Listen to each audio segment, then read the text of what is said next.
So my wife and I got married, and we're looking for a plan for the next couple of years. I had 1 year left of smicha and trying to figure out where we wanted to be. And my wife was finishing up at Stern College, and the Yeshiva University Torah Mitzion Kollel was advertising that they were looking for Avrechim to join. So we ended up choosing to live in the Bathurst and Lawrence area, right around the corner from Shaarei Shomayim.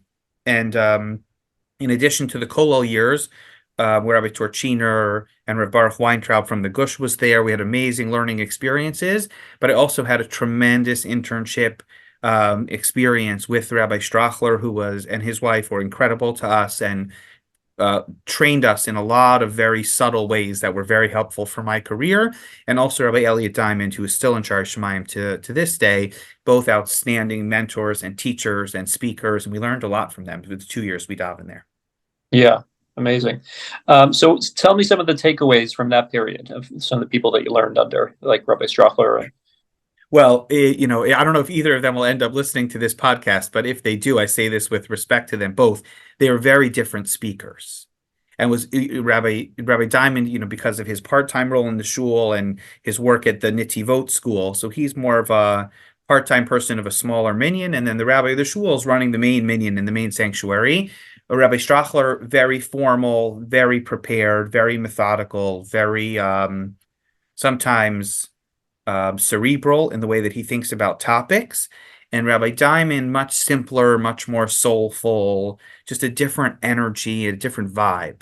And I always find as Rabbanim, we're always vacillating between those two extremes. We want to say things that are perfectly articulated, and we want to deliver drushos that are formally packaged and things like that. And sometimes the ideas conveyed on paper in those drushos are incredibly powerful because the Rav has really invested time in crystallizing an idea. But they don't always come off in presentation as having the same spirit that the less formal drushos have. So I was literally upstairs and downstairs listening to both of them, and incredibly inspired and challenged by them both.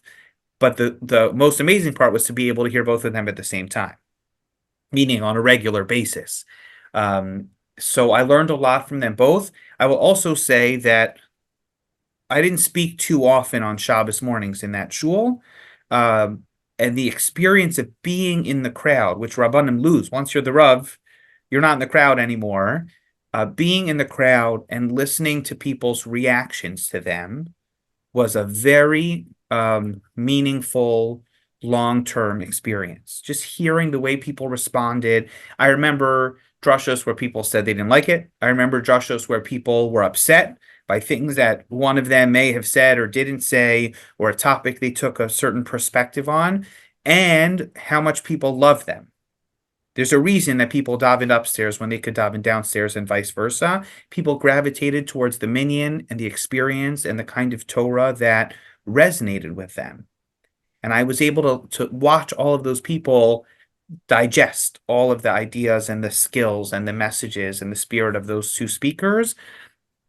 And it taught me a lot about feedback and understanding how well received you are and how to reach different kinds of people. So it's a very wonderful experience on both, literally in both rooms, on both floors of the building.